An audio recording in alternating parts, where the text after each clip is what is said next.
ಗುರುಗಳೇ, ಈಗ ರಾಘವೇಂದ್ರ ಸ್ವಾಮಿದು ಸೇವೆ ಮಾಡಬೇಕು, ಅದೇ ರಥ ಅಂತ ಅನ್ಕೊಂಡಿರ್ತೀವಿ ಅಂತಂದ್ರೆ ಅದು ತಪ್ಪು ಅಂತಂದ್ರೆ ಸೇವೆ ಮಾಡ್ಬೇಕಾದ್ರೆ ಯಾವ ಮಂತ್ರನ ಪಠಿಸಿದ್ರೆ ತುಂಬಾನೇ ಒಳ್ಳೇದಾಗುತ್ತೆ? ಯಾವ ಮಂತ್ರ ಶ್ರೇಷ್ಠವಾದದ್ದು? ರಾಘವೇಂದ್ರ ಸ್ವಾಮಿಗಳನ್ನು ಕುರಿತು ರಾಘವೇಂದ್ರ ಸ್ವಾಮಿಗಳ ಮೇಲೆ ದಾಸರು ಮಾಡಿರ್ತಕ್ಕಂಥ ಹಾಡುಗಳು ಅಂದರೆ ಅಂಕಿತ ಬರಿತಂಥ ಆದಂಥ ವಿಜಯದಾಸರು, ಗೋಪಾಲದಾಸರು, ಜಗನ್ನಾಥ ದಾಸರು ಇತ್ಯಾದಿ ದಾಸರುಗಳು ಬೇಕಾದಷ್ಟು ಹಾಡುಗಳಿದೆ ರಾಘವೇಂದ್ರ ಸ್ವಾಮಿಗಳದು.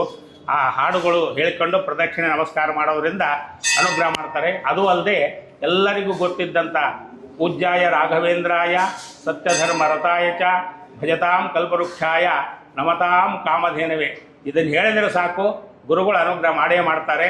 ಇನ್ನೂ ಹೆಚ್ಚಿಂದು ಅವ್ರದ್ದೆಲ್ಲ ಚರ್ಮ ಶ್ಲೋಕ ಅಂತ ಇದೆ, ಅದನ್ನು ಸರಿಯಾಗಿ ಕಲಿತು ಹೇಳಬೇಕು. ಅದೇನು ಅಂತಂದರೆ ದುರ್ವಾದಿಧ್ವಾಂತ ತರವೇ ವೈಷ್ಣವೀಂದಿ ವರೆಂದವೇ ಶ್ರೀರಾಘವೇಂದ್ರ ಗುರವೇ ನಮೋ ಅತ್ಯಂತ ದಯಾಲವೇ ಅಂತ ಇದನ್ನು ಹೇಳಬಹುದು. ಇನ್ನು ರಾಯರ ಮೇಲೆ ಬೇಕಾದಷ್ಟು ಹಾಡುಗಳಿದೆ, ಎಲ್ಲ ದಾಸರು ಮಾಡಿದ್ದು. ಅದನ್ನು ಕಲಿತು ಬಂದವರು ಆ ಹಾಡು ಮನಸ್ಸಿನಲ್ಲಿ ಹೇಳ್ಕೊತ ಪ್ರದಕ್ಷಿಣೆ ಮಾಡ್ಬೋದು. ಯಥಾಶಕ್ತಿ ಪ್ರದಕ್ಷಿಣಂ, ನಿಮಗೆಷ್ಟು ಶಕ್ತಿ ಇದೆ ಅಷ್ಟು ಪ್ರದಕ್ಷಿಣೆ ಹಾಕಿ ನಮಸ್ಕಾರ ಮಾಡಿದರೆ ರಾಘವೇಂದ್ರ ಸ್ವಾಮಿಗಳವರು ಅನುಗ್ರಹ ಮಾಡೇ ಮಾಡ್ತಾರೆ. ಎಷ್ಟು ಬಾರಿ ಪಠಿಸ್ಬೇಕು ಗುರುಗಳೇ?